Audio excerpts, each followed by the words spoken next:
being the historian, and one of the pleasures I get is holding the History at Noon and hashing over history. Now, Tom and Sharon had talked long before me, and they agreed to do this presentation, so it just fell right into the History at Noon. So thank you, Tom. Now, in reading a little bit, Tom French, if you're not aware, is a 4th generation resident of T.I. Park and is a docent at the T.I. Park Museum. So I trust he knows what he's talking about. All right. He's written a book here. We got River Views. After the presentation, he's going to be doing book signing. I already signed him, so I can save that. Okay, he did. But if you want one of his popular autographs, all right, see him afterwards. All right. And additionally, if you weren't aware, later tonight at 5:30, there's going to be a boat tour. And it's going to be taking people to the T.I. Park. And I understand you're going to get off. You're going to have ice cream at T.I. Park. All right. If you're interested in going on that boat tour, sadly they're not free, but Sharon Borkman in the back is selling tickets for that boat tour. And she told me that there's right now looking at about 15 to maybe 20 tickets remaining. So all of you can buy tickets if you don't have them. Show of hand, who has a ticket to go on tonight? All right, so you already see half the group here does. All right, so I hope you all have a good time. And Tom, with that? Well, top billing for the cruise is the ice cream, but second billing, I will be giving a tour of the park too. Oh, good. Oh, all right, that's top billing. Ice cream is probably 4 because it's a beautiful day to be out on the river. All right, well, my great-grandfather moved to Thousand Park from Wolf Island in 1898, so that's how I'm 4th generation. My parents still live there as year-round residents. I live in Potsdam, but do spend a lot of time at the park, especially in the summertime, as a docent at the Thousand Park Museum. My mom has always been a collector and very much interested in the history of the area, and she, 20 years ago, borrowed like a dozen of these cards from a local resident. Where there's one that's hard here somewhere. All right, I'll find it. But these are reproductions. They look exactly like this, but they're cardboard. Here it is. So she got 20 of these things, and I started looking through this viewer that she had as well. And all of a sudden, I'd seen 3D. I'd grown up with Viewmasters, but when I saw these things from the 1870s and 1880s of Thousand Island Park, and they also illuminated things we didn't know. There was, the photographic evidence, kind of contradicted what was common knowledge, and also just gave us more information. And so that was sort of when I started collecting these cards. We had to give those 20 back. We had them reproduced for photographs, and then eBay opened up. And when the eBay started in the late 1990s, people started going through their attics, and they maybe were in Montana, and they found a bunch of these views from the Thousand Islands that someone in the family had obtained in the 1880s, and they threw them up on eBay. And nobody in Montana wanted them, but there were several people around that were interested in collecting these, and so I obtained quite a significant, my mother and I collected a significant collection of the Thousand Island views. We also worked with a fellow named Dan Grant, who recently passed away. He was a collector beginning probably in the 1960s or 70s. He did it the old-fashioned way by going to antique stores. And there was another fellow named Jack, his name is escaping me right now. He was over in Canada. And he had a significant collection. He had Samsonite suitcases and probably a collection of 20,000 cards. Wow. He collected more than just Thousand Islands. So, but Dan Grant went to visit Jack once, and Dan went with his little shoebox. And then all of a sudden, Jack plopped out the Samsonite. So it was kind of... Anyway, this is 3D technology. We have 3D movies today, and we had Viewmasters as kids, but the technology goes back actually to the 1840s and 50s. The very first 3D cards were made shortly after the invention of photographs, and they are 2 different photos. So if you notice, oops, sorry, I tripped on my shoelace. You notice on this side, you can see there's 2 gentlemen here. I don't know if you can see that, but over here you only see one. And that's because it's 2 different photos that were taken with a special camera. I don't know what circa this particular camera is, but you can see there's 2 lenses, and of course in the back there'd be a photographic negative, glass plate, something, and you'd end up with 2 different images, slightly different about the width of your eyes. So when you walk around the world and you can reach for something, you know that you're working in a 3D world all the time, it's because you have 2 eyes. And so it just is mimicking that principle. This is a Fuji camera. This is probably 10 years old now, this particular model, but you could buy, and even now you can buy 3D cameras still. Some of them have screens on the back that allow you to see the 3D without a viewer. I have an attachment for my Nikon camera that snaps in and has two lenses and a series of mirrors.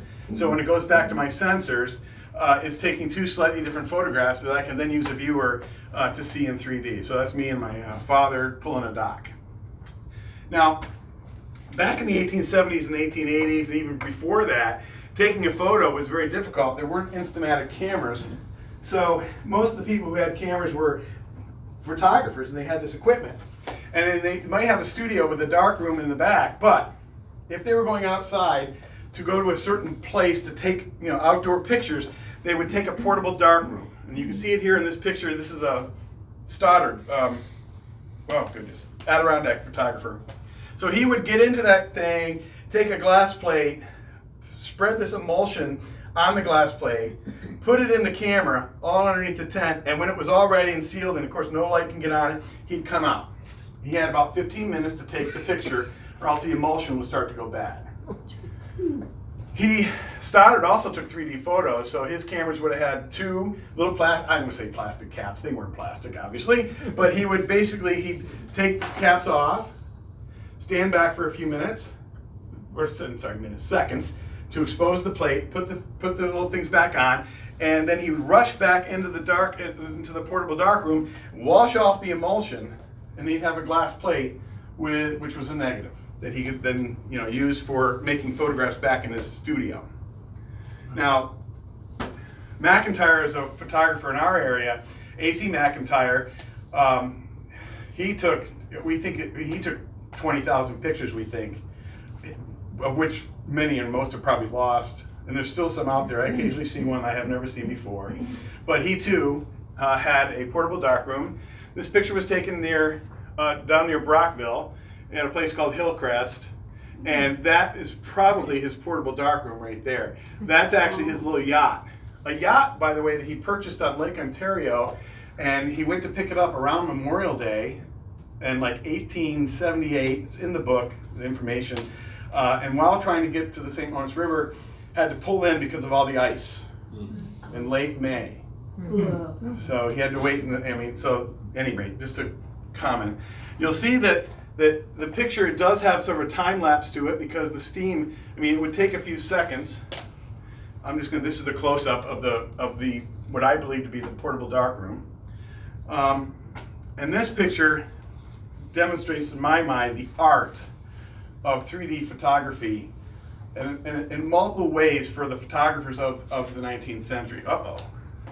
It'll go back. It goes back. Okay, thanks. It's All right. a little bit. Okay, now, they didn't have light meters, so it was an art. How long do you take the cap off? That was something he had to think about. If it was a little dim, a little dark outside, you have to leave it off longer, which is also why you're getting this time lapse in the photograph. Then, for this particular picture, he also, for 3D, this has got a foreground, a midground, and a background. So this is an excellent 3D photograph. Once you sort of train your eyes, just like a Viewmaster, you can look at this and it just has depth. It has this, to it. So, now, you saw this picture earlier. I talked about it. This is an ice cream tent. This is at Thousand Elm Park. Those of you going on the tour tonight are going to get ice cream. They were serving ice cream at Thousand Elm Park back in the as early as 1875. Okay. Now the reason why I want to show you that tent is because we don't really know where it was at Thousand Elm Park. It's going to come back. Okay. All right. Good. But it's in this picture. Now I'm sorry. Those of you who've maybe seen me present in the past, this little spiel I'm giving, you've probably heard before. But most of you, how many have seen me before doing this kind of? Oh, that's just one. Perfect. All right, so I'm going to show you the tent. I'm going to tell you right ahead of time, it's right there. I'm going to zoom in on that little spot, and there it is. Oh. So now we know where the ice cream tent was. I believe it was on the corner across the street, just based on where I know where this picture was taken and the depth. I think it was actually on the riverside of Rainbow Street. Thanks. Okay, now. Thousand Elm Park was a Methodist campground that was established in 1875. And since the topic of this conversation, this presentation is Thousand Island Park, I'm going to kind of go through some history and show you these pictures that are all, for the most part, all 3D. A couple points I want to point out. If you see words down here, that's what's written on the back of the card. It was probably written by A.C. McIntyre or one of his employees. He doesn't give a lot of detail. So like if you didn't know Thousand Island Park, if you live in Montana, you're not going to know what this means. Although there was a label on the back. Very often there was a label that just sort of said Thousand Islands. There's some examples in the book. So this is the trustee's office. This was located right about where the playground is. How many people here have been to Thousand Island Park? Oh, good. So you kind of know. This is literally, there's a new wooden playground, and that's about where this is. And if you wanted to go to Thousand Island Park to camp as a Methodist campground where they had lots of religious activities, especially for 2 weeks in the summer, you would go here to basically get your site. Just like today, you go to the KOA, state park, you gotta go to the office, you gotta get your site. You'll see behind, there's some tents in the background, and people came, and this is Reverend Dan's tent. Reverend Dan was one of the board, he was on the board of trustees. He was also the guy who came up with the idea for Thousand Island Park. So very often you'll see his name in the history books about Thousand Island Park as the founder. But it was his idea, and he's right there. So. And then another board member was Reverend Kenny, the gentleman on the left. And this, I know exactly where his lot was, so I know where this tent was. And there was also lots of other tents all over the place. Oh my gosh. All right, and this is a great 3D photograph if you see this in 3D because of the trees in the foreground, stuff in the back. More. This says north from trustee's office. And you'll notice that right here there's a building, and you can't tell, but it says bookstore. Oh. And the bookstore was located right where currently the Thousand Island Park Museum exists. Now the Thousand Island Park Museum, of which I'm a docent, is in the Wellesley Hotel. But we just know from other pictures that if you took the hotel away, it's dropped down to the ground. That's where the bookstore was, which tells us that this was also not only north from the trustee's office, this is where the playground was. And we suspect this was a general area where if people just arrived, they could pitch a tent once they paid whatever the rent was. They rented tents, they rented beds, they rented hay, they rented pillows, they rented bed stands. They had all sorts of things you could get. And actually here's a close-up. You can see where it says store. It actually says bookstore. We have better pictures of the building. Another picture of all the tents at Thousand Island Park. The very first summer, within a couple summers, there were 500 or 600 tents. The first year, there were only 5 cottages. Now, don't let anybody tell you they know which ones they are. Lots of people like to say, oh, that was my cottage. Oh, yeah, no, but nobody knows. Right? It's just made up. I can tell you which cottages are early cottages, like the Iron Cottage, if you're familiar with the Iron Cottage, which survived 2 fires. That was there by 1880. So, and I don't think it's a tent cottage. I think someone say they built the cottage. We're going to talk about tent cottages shortly. Now, this is a tent. You see it's labeled TIP. And when you put it in the viewer, there's water in the background. And so just the feel of it, I can feel and recognize that this is actually on what we call Prospect Point. This is South Bay. And that is the other side where currently you have the Minnie Anthony Common Nature Center. Oh, a little sidebar. Minnie Anthony Common, who the Nature Center is named after. I won't go into a lot of her history, but she was an artist. She was a writer. She wrote for the New York Times, but she was an artist. And the museum this year and next year has an exhibit of over 20 pieces of her work, original. So you do stop by. Now the great thing about this picture, and I don't know, do I have it? Okay. This is Delta Kappa Epsilon. We know it's at Thousand Island Park. All right, and it looks like this is just a fishing party, which was very common. It's away from the hub and bub of the central TI Park, so maybe they were not involved in a lot of the religious activities, maybe more fishing, except for, if we zoom in, we can see that this says George W. I should have looked at Peck. Yes, George Peck. I went to Delta Kappa Epsilon's, contacted them and said, hey, who is this guy? And he graduated from the School of Theology at Syracuse University in 1878. Oh, and then I found out that he has descendants still at TI Park. In fact, two different families at Thousand Island Park have ties to this guy, the Peck family.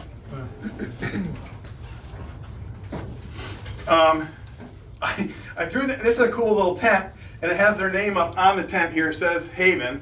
And I threw it up because I thought it was just an average everyday person tent, but it turns out, well, he was a reverend. He was on the board too, I found out. But it's an interesting tent.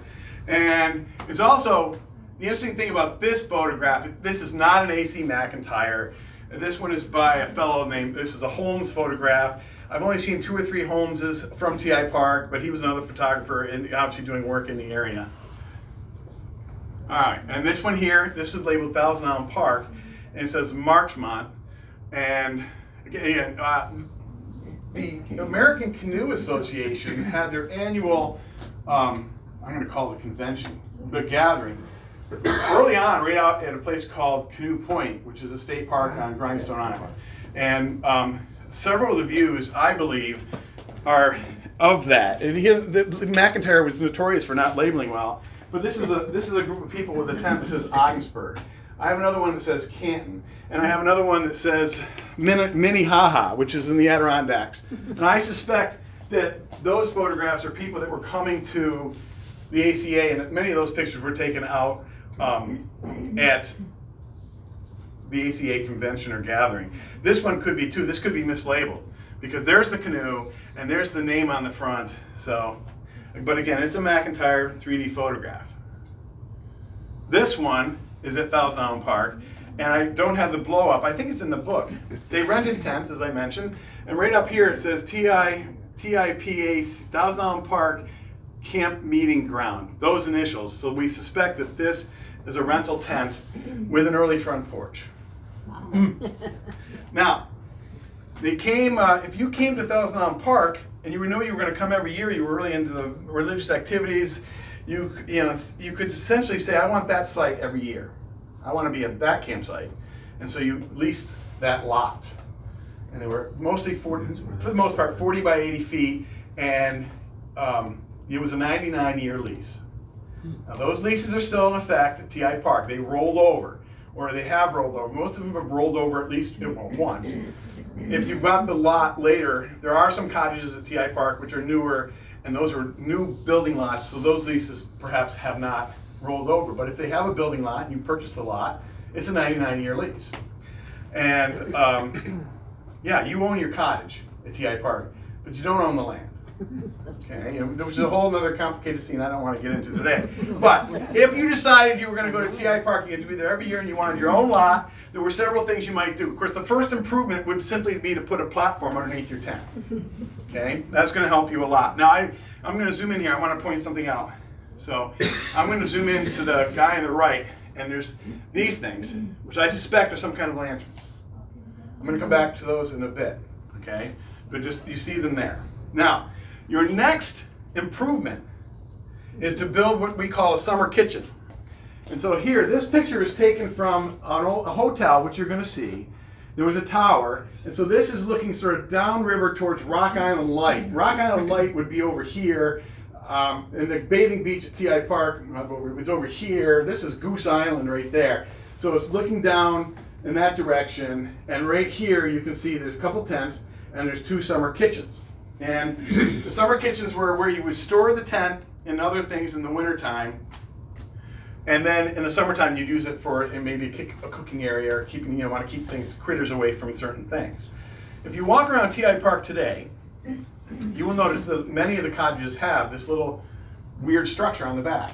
Like when you look at it without this information, you might think to yourself, why wouldn't you put that such a small addition on the back of your house like that? Why wouldn't you? But it's because they grabbed the tent, or sorry, the summer kitchen, and they slapped it on the back of the cottage. Okay. Now, the next move after you have your summer... Now, those were wooden structures then? Yeah. Okay.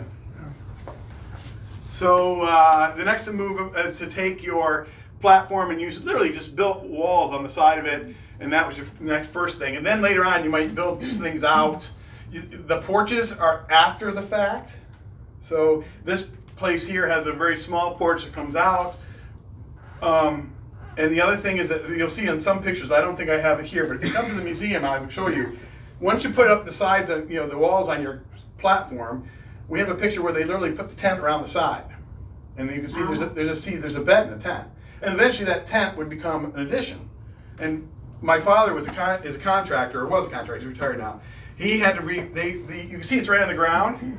Well, you know. So eventually they put them on. Sometimes they put them on rocks. Sometimes but eventually they got post and piers, and he had to go in and redo the foundation. And you know, they basically, whoever owned the place had a level building, we assume, and it got crooked. And they put an addition on. They put the addition on level. Other side, level. And so he literally disconnected all the parts, leveled them all, and then reconnected them. This is a close-up. I'm just pointing out, you know, there's those things again. I don't know whether I can't say that is the platform that you saw earlier, but it's the same type of, like, I assume those are lanterns of some kind. Oh, this is a great example. I should almost have this one before the others. This is perfect because it shows how they had a platform, they put the walls on it, and I don't know, it looks like it's on a level already. So, another example of, you know, just walls and a roof. And then they threw out that balcony up top, and eventually they would push out and have a porch. There's cottages, it took time. First year there were only 5 cottages.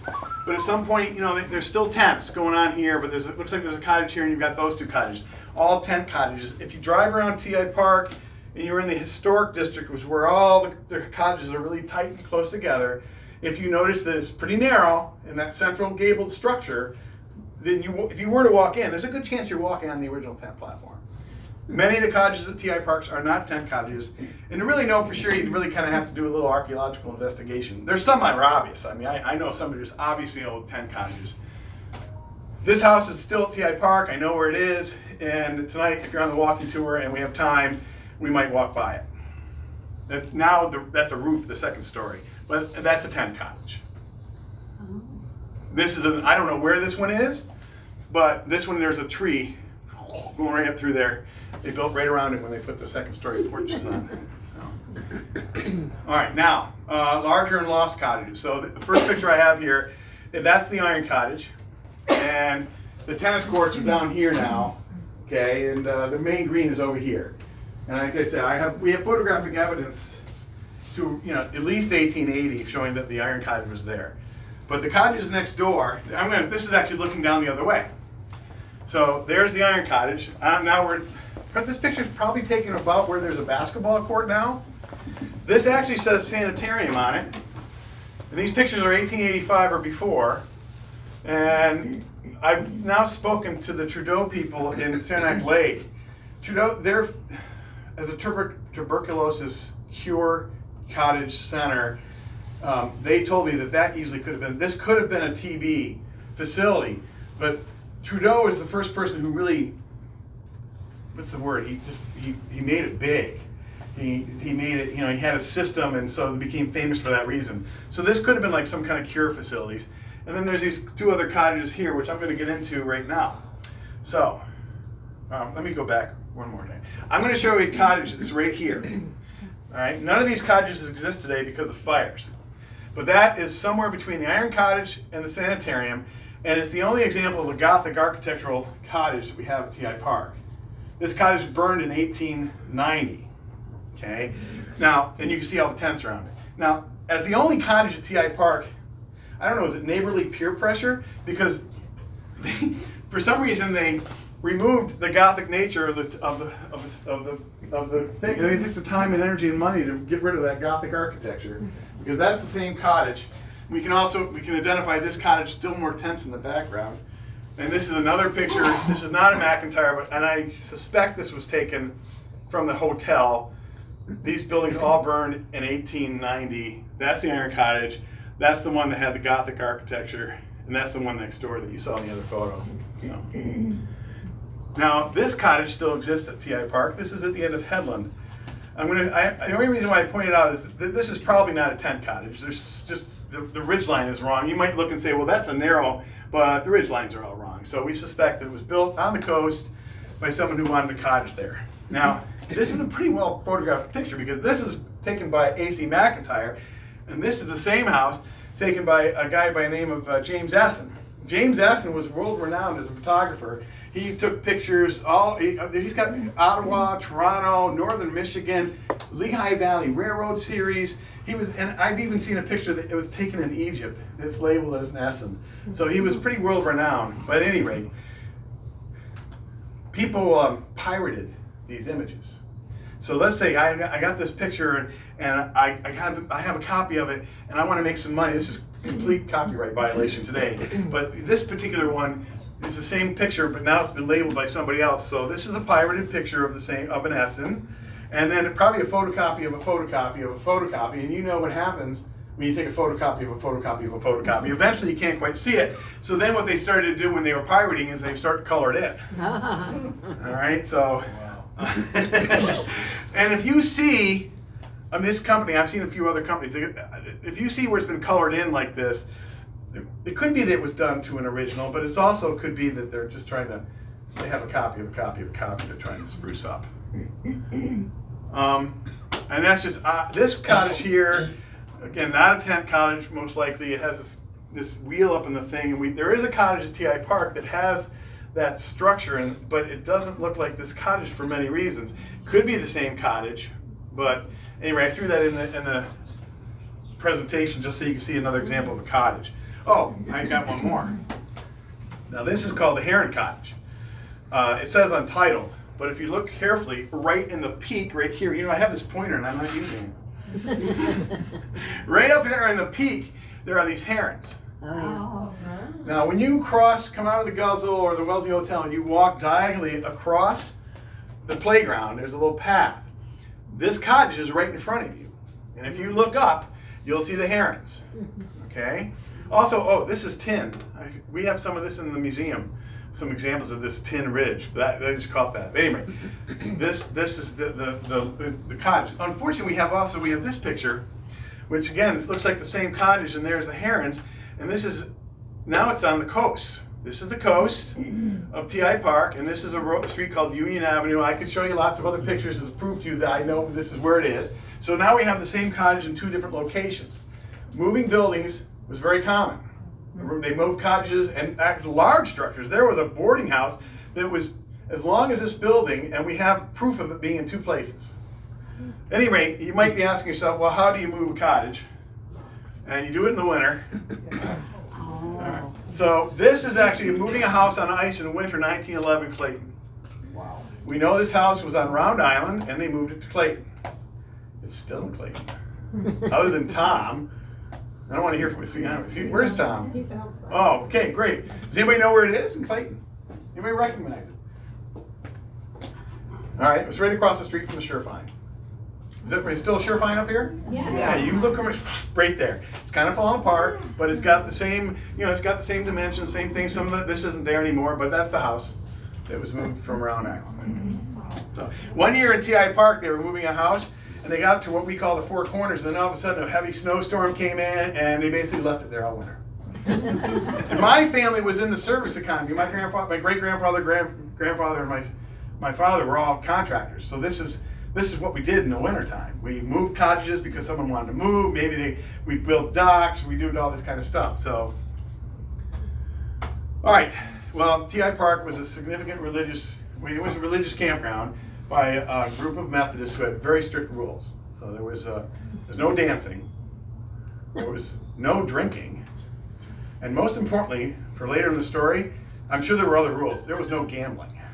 What they do all day? Well, they went to service. They literally had, so women and children would come and hang out for the summer at TI Park, and then there was a 2-week period where the husbands would arrive, and that's when we had programs. It was serious, like early morning, late at night, religious activities. Now, not necessarily church services, but I'm sure there was church services in there as well. But in order to have a church service or a festivity, you got to have a tent.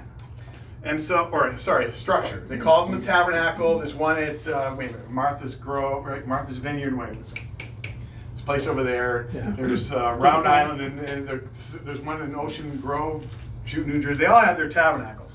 So this is the tent right here behind the trustees' cottage that I showed you previously. Mm-hmm. And we know that they did, for whatever reason, even though we have a map and they had a plan, for some reason they put the tabernacle there, and I suspect it's because they weren't ready up there yet. They hadn't cleared the trees maybe, and this was the first season, so we know this picture is 1875.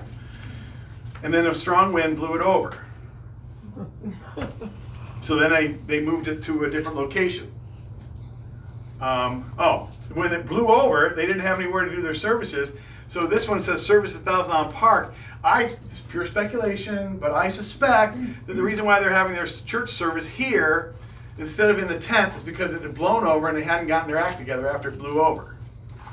But they did move it back to where the current tabernacle is now. So I'm going to show you some other pictures, but this path, this sidewalk, if you could go and look down on it, you see it goes all the way down to the where the pavilion is today. So this is called St. Lawrence Avenue, and they did have this bell here, and there's a picture of this in the book. It's advertising a magazine, and the bell. We have records about the bell. This is another picture of the tent. This might have actually been before the last picture because there seems to be a lot of trees here in front of the tent. We don't know whether this picture. This looks like pretty flat ground, so this picture could be when it was on where the green is. But and we have this picture of the tent. Again, looks like pretty flat ground. Oh, sorry. The TI Park, when I was growing up, and you can still find a couple of them around the park. They were replacing them, but it was famous for these benches.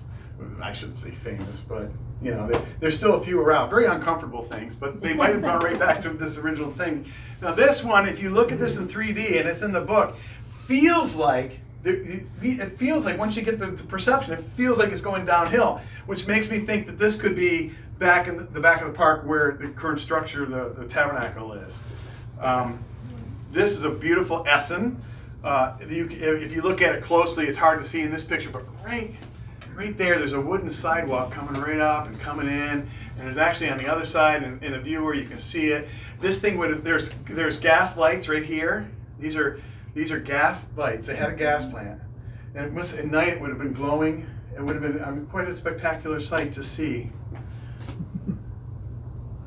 This is another picture. Oh, and there's a banner here, and let's see how my banner is. Subscribe to our union. It's some magazine that they have there, but you can see that this is in the tabernacle. There's the advertisement. This one here is labeled Jewish Tabernacle. I'm sometimes hesitant to share it with people because I don't want anyone to be offended, but this is a historic, my neighbors across the street are Jewish, and they've seen it. I asked them, I said, what's going on here? What do you think? This is a Methodist campground. And they weren't offended by anything about it at all. But it looks like they're Middle Eastern garb. Maybe they're putting on some kind of show or something. Who knows? They're inside the tent. If you zoom in, that's not a menorah. So either they weren't informed about what the number of candles you're supposed to have on a menorah, or something. This looks like I look of the Ark, Indiana Jones. I mean, that looks like the Ark, maybe. And again, there's these tapestries. Tapestries in the back. And the gentlemen all dressed up, so maybe they were just doing like at Christmas when you have a nativity scene show thing. I have no idea, but they did replace that tent by 1885 with this structure. This is the same structure that's there now, except the back where the seating area is collapsed in a snow load. It was quite large. If you come to the museum at TI Park, you'll see a picture. It was huge in the back, and after it collapsed, they fixed it but made it smaller. But the stage, if you go up and step on the stage, that's 1885 lumber underneath your feet. I have no idea what these people are doing here, and I've tried to zoom in on. I might have to try to do higher resolution. The trick to being able to read these words is trying to do a high resolution scan and then zooming in. But they're wearing these things. I haven't been able to, I might have to do more work. That might tell me what kind of activity is going on here. Or maybe I also show it in case someone can tell me, do these things mean anything to anybody? Does anybody here have any information at all they might be willing to share just because of, no one's raising their hand, so I'm gonna move on. Now, you had, during those 2 weeks, when all the men were there and they had serious activity, there were close to 10,000 people living at Thousand Island Park. Tents, cottages, boarding houses, things of that nature, but they had to feed everybody too. And so this is an original map of Thousand Island Park, and it shows the landing, it shows St. Lawrence Avenue. The tabernacle is that up here if you looked at it, and right here it says dining hall. The playground is here currently, and this is the softball field today. Now in this picture here, we can see that there's a structure right here, and that matches other information we have. That is the dining hall that it was on the map. This is the iron cottage right here. This is one of the pieces of evidence that tells us that the iron cottage was there by 1880, because the dining hall disappears shortly after 1880. Oh, there's the dining hall again right here. I'll just zoom in on it. There it is. This is back, there's St. Lawrence Avenue going down to where our main dock is today. There's the wooden sidewalk. This is the dining hall here. Right here, there's a tent, and it says meal tickets. You could rent rooms upstairs. They had a number of rooms that you could stay there as well. You could purchase a meal. And we have several pictures. There's a lot of trees in front, so I don't really have a great picture of the exterior of the dining hall.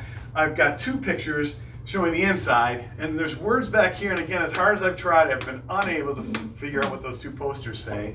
This is another picture of the dining hall at TI Park. And now we're going to move into the boarding hall I mentioned previously, the boarding houses and the hotels. So there's the bookstore I mentioned previously, and this building was a boarding house.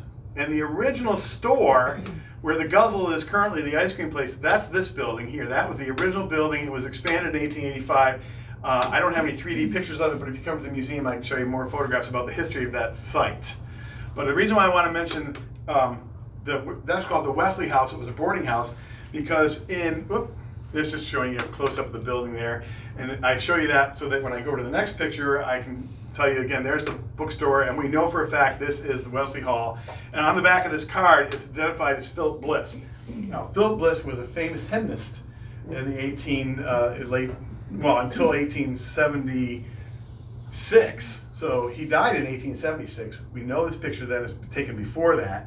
He wrote a hymn called "Pull to the Shore," which is what they were singing as they were rowing away from the Titanic. All right. The interesting thing, Philip Bliss died. He wrote a whole bunch of other hymns. I'm not a hymn expert. If you look him up, you might recognize some of the hymns. But he died in the Ashtabula River Railroad disaster. A bridge collapsed somewhere near Ashtabula, and it was the largest loss of life from an engineering failure until the Titanic. So another connection to the Titanic there. This is the boarding house as well, same building. I show this because when you look at this in 3D, I've seen another picture just like this where there's a gentleman holding up the fish. Well, when you look in 3D, it looks a lot like that's not a fish, but just a piece of paper with one drawn on it. Which might explain why the little girl can hold up such a boat. Yeah, right. Fish stories. All right, so then they built this hotel opened up in 1883. It was called the $1,000 Park Hotel. This is these are 3D photos. This one's in the book too. And I don't want to one of these guys that hawks my book too much, but I can sell it to you today for $20. They cost $25 down here, but it's quick and easy if you're interested. But this is looking towards where the library is today. And this is also in the book. This is inside the $1,000 Park Hotel lobby. It's got nice 3D because of the pole here. And if you look closely, you can't tell. It looks like there's a 3D card for sale inside the glass case. All right, and then this is looking from that tower down towards what we call, at this time was called the landing. So there's the landing of $1,000 Park where the steamers and such would land. And they have this structure here. We have two variations of this structure in terms of what this looks like. It's a tent-like structure and it's octagonal. Eventually there looks like a more permanent structure in the exact same site with this little path and garden around it. And if you go to Google Earth, you can still see the circle.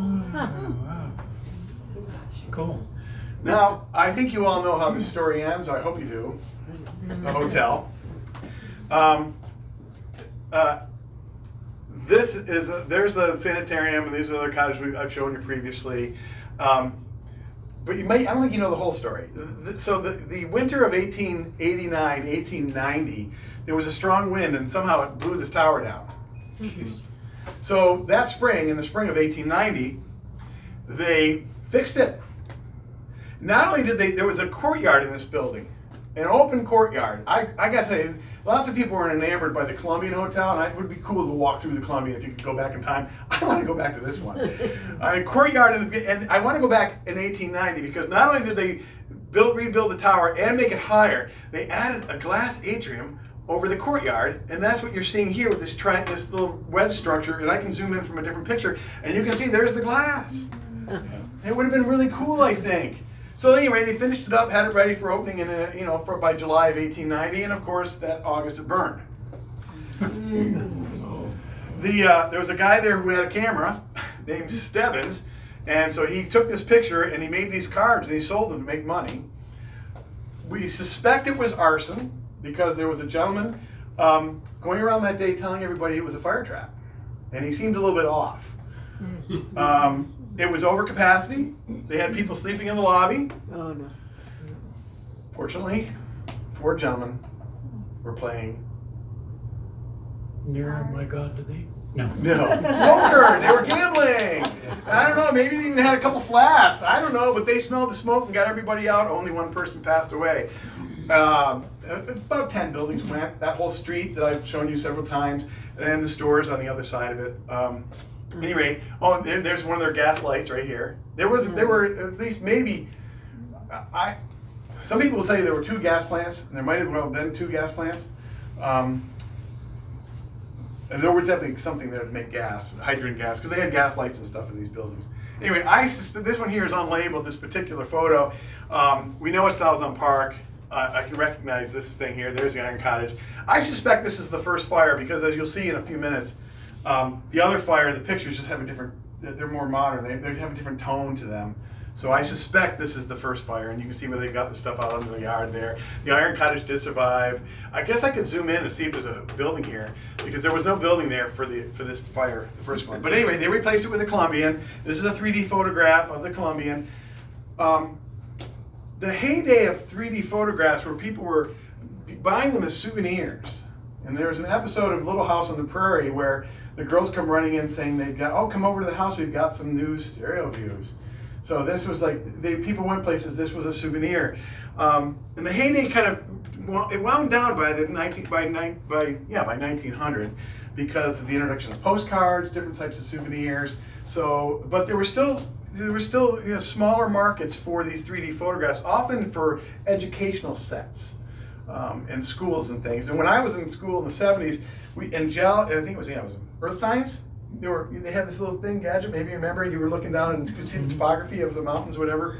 And it's still used today, not only in some movies you've seen, but like the rover on Mars has 2 eyes. They put on goggles when they're trying to figure out what to do with those rovers. So anyway, there's another picture of the Columbian. It was opened by 1893, and it burned in 1912. And there was a calamity on this day too.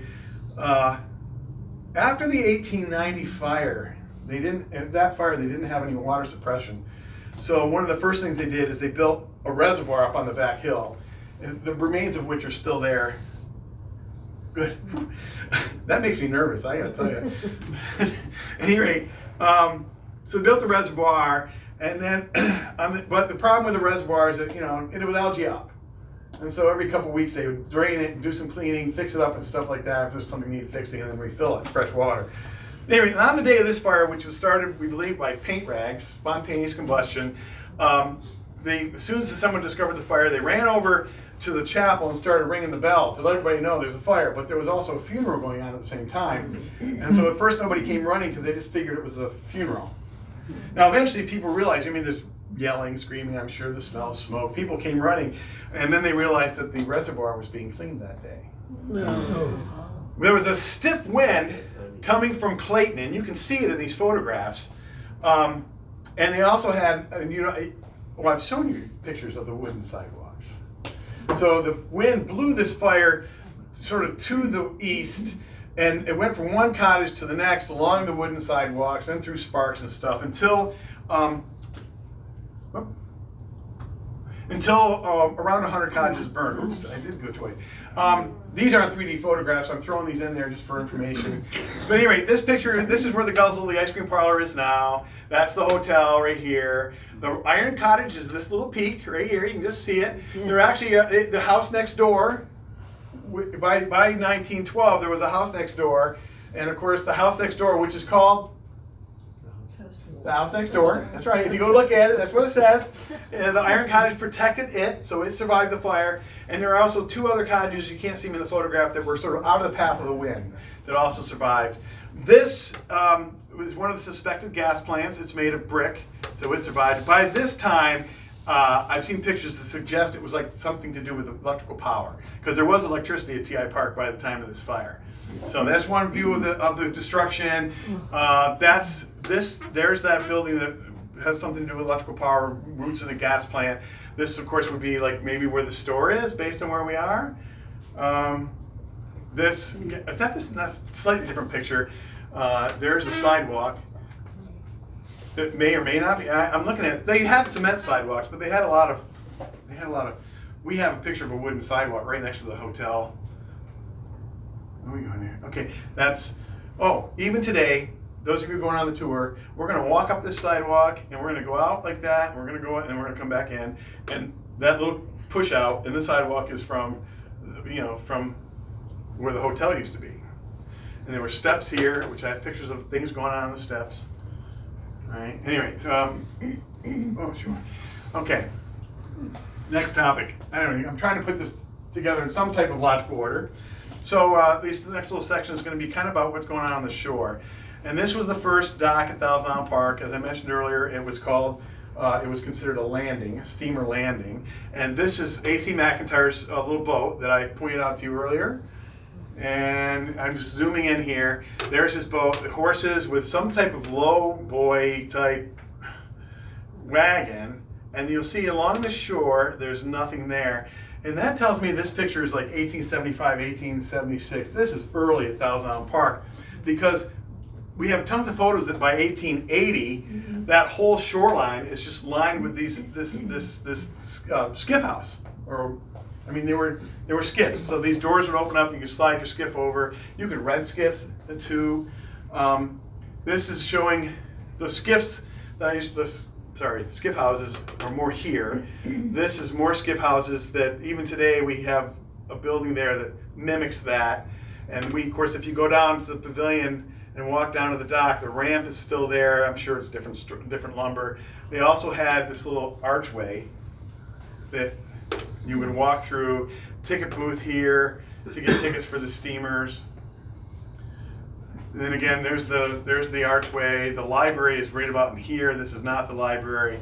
We got a lot of different pictures of that area. This is one of my favorite pictures, because I think it's one of my favorites. There's one picture with like 3 or 4 steamers. There's the original dock house, or the landing. A couple steamers there, people coming and going. Another picture here. There's the little gate, little archway. These are all kind of. There's a lot of these pictures this one is fun because of this structure right here. It's some kind of like canopy made of vines, and there's a baby carriage underneath it there. All right, this picture is taken from near the bathing beach. So when you come into TI Park, if you've driven down, there's a long straightaway as you're going down through Fineview, and then you go through this series of turns.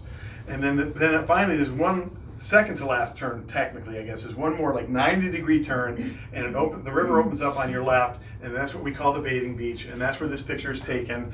And this is an interesting picture because none of these buildings exist anymore. You caught a couple people camping, little tents here. There's a log cabin that's there for some reason or something. I don't know what the deal is with that. And then you have this larger house, and I have no idea what is that a residence? Is that a boarding house? But it's a McIntyre photograph. This one here is looking, this is Goose Island over here. There's a small channel through here, and this is a point, and then on this side of the point is where that bathing beach is again. This is a fun picture. This is the bathhouse. Now, those of you who are in boats around TI Park, there's a large rock shoal that you have to avoid. It's called the Bathhouse Shoal. The reason why it's called the Bathhouse Shoal is because there was a bathhouse on it. So now, the headland of T.I. Park of Wellesley Island, there's a large, I guess they call it fetch of water from between Clayton and T.I. Park. So the wind blows and it comes right down past Clayton and then it swoosh straight down through there. You get a lot of weather. And in the springtime when the ice is breaking up, you get a lot of ice. So I have no idea how long the bathhouse actually lasted. But I can date this picture because of this building right here. That's the hub house. So if you go past the bathhouse shoals today, and you've got the rock on the one side, there's actually other shoals over there, and you look kind of like at 10, 11 o'clock, there's a very small island over there. It's called Hub Island. Lindsay's Boat Works, Tom's not here. The Lindsay Boat Works was there for a long time, but originally there was a very large hotel. Here's another picture of it right there. This is taken from Grinnell Island, looking at Hub. This is what we call South Bay. This is where the Nature Center is today. And yeah, it burned in 1883. Now the story, so T.I. Park, there was no alcohol, but you know. Yeah, sure. So people would sneak out in their skiffs, 1880. They would sneak out, they literally had people patrolling the shore at night, trying to prevent people from sneaking out and from, the other crazy thing about T.I. Park was that they didn't allow, you could not land a boat on Sunday. Because if a steamer comes in, somebody's working not a lot. So if you wanted to go to a church service on Sunday, you had to arrive on Saturday night, spend money in a hotel or a boarding house, and you couldn't leave till Monday morning. By 1890, there was enough discussion amongst various views that might not have been the best policy. If you want people to come to your church service, you should make sure the place is open to get in, right? But, so the story is the myth of this is this place burned, and we do know it burned in 1883, and the myth is that somebody from T.I. Park burned it down. It burned in December, so, I mean, full disclosure, I don't know what caused the fire, but I don't think anybody from T.I. Park was running out there to burn it in the dead of winter. So, all right, and here's just some curious, I'm wrapping things up here. So these are just some views that I have of Thousand Island Park and a couple of other nearby areas that are kind of curious. This is the trustee's house right here. We can match, even though it's labeled Thousand Island Park, I know the tents are there, that's where they used to put them, and also there's some trim right there that we can match to the trustee's house. But then there's this tent. And I don't know, it's small, it's obviously no one's living there. I think that it might have been like a barber shop or something, but I don't know for sure. It's an interesting picture for that reason. There were, there's one of our wooden sidewalks. Yeah. There's a long history of people selling stuff at T.I. Park. And this was a kiosk of sorts. I guess you could buy these feathers, I suspect. There was this picture here, which is like, it's called Curiosities of Oriental Life. But we suspect that T.I. Park, you go in there and buy this stuff. And then this is actually inside the same shop, different picture. This looks like he's a short kid, but if you look in the viewer, it's like he's actually behind the table and there's something sitting on top of the table, so it looks like that he's just a short kid. So, there was been Native American basket makers over at T.I. Park. Early on, we've got some examples in the museum, and you can see where they've got some basket materials here on the thing and where they're making them, and we have in our collection, we have a half dozen photos of the Native American camps. We don't know exactly where they were camping or where they were hanging out. We had some people from Vermont, some Abenaki, come in, and they believe that somehow the basket makers had a connection to the Abenakis in Vermont, and not necessarily, you might think that it's up to Akwesasne that would be the connection, but maybe not. And certainly by 1880, this part of the world, the Western push had sort of passed through, and so that the coherence of the Native American population has already been disrupted in this neck of the woods. This is a boarding house. You can see the word lodging, and this just means it looks like a McIntyre, but we can't tell. It looks like a McIntyre because of this orange. This is called the Mount. But the interesting thing about this is that you get the Blaine and Logan campaign, and that's 1880 or 1884. It was a presidential candidate. Oh. So now this one, sorry. Just the other day, someone called me. They were putting together a display at T.I. Park, and they wanted information about the dining hall. And this picture has been attributed as the dining hall at TI Park. I mean, you look at even when you get the card. I mean, I've seen this. Oh, this one's untitled, but if there is a title on the back, it says Dining Hall TI Park. And I've shown you the dining hall. I've shown you lots of. This is kind of not the dining hall. So I suspect if you go, there's a place called the Viva Cananda Cottage at TI Park, which is a whole different story.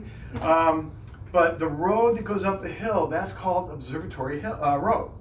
And there is records that they built an observatory on the hill, like a stand on the hill at the back of the park. And there they are, they're up on top. So I have a sneaking suspicion that this might have been, and it's a very narrow square structure. Anyway, I have a sneaking suspicion that this might have been the observatory. There's a close-up of it. This is just, it looks like smoke, but it's not. Some kind of staining in the picture, perhaps. There was also a museum at TI Park, and I don't know. There's a large ship here on the railing, so maybe that's what. There's another little thing here, so maybe this is like a combination museum, observatory. No one knows. But if anybody ever tells you, hey, here's a dining hall, I corrected the person and I gave them real pictures of the dining hall. So if you're over at TI Park and you see this display about the dining hall, it's right now. So these are the Jubilee Singers from Fisk University. We have several pictures of them at TI Park, and they might have come for 2 different summers, maybe more. Jubilee Singers from Fisk University. Fisk University was African American university established in the late 1860s. In order to finance it, they created a singing group, and they traveled the country raising funds. Just recently, I was watching PBS, and there was an advertisement for something, and the Jubilee Singers are still around, they still sing. Yeah. They were going to be on PBS just recently. I reached out to them a few years ago to see, hey, any chance that you have this history of coming to TI Park, can we do something? But they don't tour in the summertime because it's a college, their students are off. This is Mr. White. He was the founder. We suspect that this is his daughter, and the rest of these people are all members of the Jubilee Singers. Where is Fisk? Where is Fisk? Down Tennessee? south somewhere. Tennessee? Yeah. Yes, but they actually have performed in Boston, and we heard them because I got involved with Berklee College of Music in Boston. Okay. And they came and did a concert, and it was And we heard the history, yeah, it was fantastic. Oh, there's also the Chautauqua. They used to go to Chautauqua. I've seen pictures of them in Chautauqua. They performed with Neil Young, like in 2010. Wow. I don't know. I was doing the research, and I was like, oh, that's kind of cool. So, this one is labeled Lacrosse at TI Park. I've zoomed in. It's a curiosity of mine. I don't see any lacrosse sticks when I zoom in. I've seen more than one picture, though. I've seen at least 2 of these views. Because he would make multiple copies. McIntyre had a photo studio in Alexandria Bay, and he also had a photo studio at TI Park. And if you're on that tour this afternoon, I'm going to talk more about the photo studio because it's kind of fun and kind of cool. But anyway, this is Castle Francis. Now this is right, if you're standing at the pavilion at TI Park and looking straight out, there's a little island with a red house. And the island's called Castle Francis. And so this is a great 3D view. And I have it right here. So on your way out, if you want to try, if you can get the 3D to work on this picture, it's every time I look, I'm like, wow. It's like a shrunken building in some way. It's not like standard heights and stuff. So kind of interesting. If you go to the Nature Center at Thousand Island Park, the Nature Center, Wellesley Island, and walk to the potholes. This is, I know that based on this is like around 1900 or so, actually copyright 1900 right here, but that is a fun picture. That's in the book, and it has really nice 3D, and you can see what she's measuring, the thing. Now this is the Narrows. We have the Narrows, or between Murray Island and the Nature Center. We have several pictures. What's interesting about this picture is that you can see here's Grindstone. This is actually Canoe Point, where the ACA used to have the thing, but if I zoom in on that, you can see there's a lot of trees missing. So they were harvesting that lumber out there, probably for steamers. And a lot of the islands around here got just denuded of trees and such. This was the Fine View House. So if you drive, and the landing is still there. That dock is still there. This one right here, where the steamers would land. And this is sort of right across the street from what used to be the Fine View General Store. The building is still there. It's really fallen. It needs some work, and it's been converted into apartments. When I was a kid, it was a store, and there was these big wide steps. You go in, it had the old wooden floors inside. It was really cool. If I had millions of dollars, I'd buy it and fix it up and maybe move a museum in there or something, right? Now this is called Fisher's Lighthouse, and I've been out to Rock Island Light, and I know that they're aware of this photo now. This is the earliest photo we have that anyone's ever seen. I've been out there and I showed it to them, and they're like, wow, they want a copy of it. I just haven't gotten it together. But if we zoom in, this was the original lighthouse, part of this building right here, and then eventually this was replaced with a second lighthouse, and they put the second lighthouse in the wrong spot, so you couldn't see it coming downriver. And then there's shipwreck out there because of it. And then when they built the current one, they built the base, and then they took the second one, not this one, they took the second one, lifted it over and put it on top. So if you are on Rock Island and walking out to the lighthouse, if you look halfway up, there's a door. And that was the door from when it was, originally over on the island. Yeah, I guess that sort of wraps it up. Yeah, if you're interested in buying the book, again, I cash $20. That includes tax, and I'm legit on that. I do pay my sales tax on it, but they're already signed. And if you have any questions, I could take questions, but some of you might want to go. So if you have a question, feel free to come up to me here afterwards. And if hope some of you I'm going to see this afternoon at 6. And there's tickets apparently. So if I didn't bore you stiff for an hour, you're like, hey, I want more of that. Really So, interesting. That was good. thank you.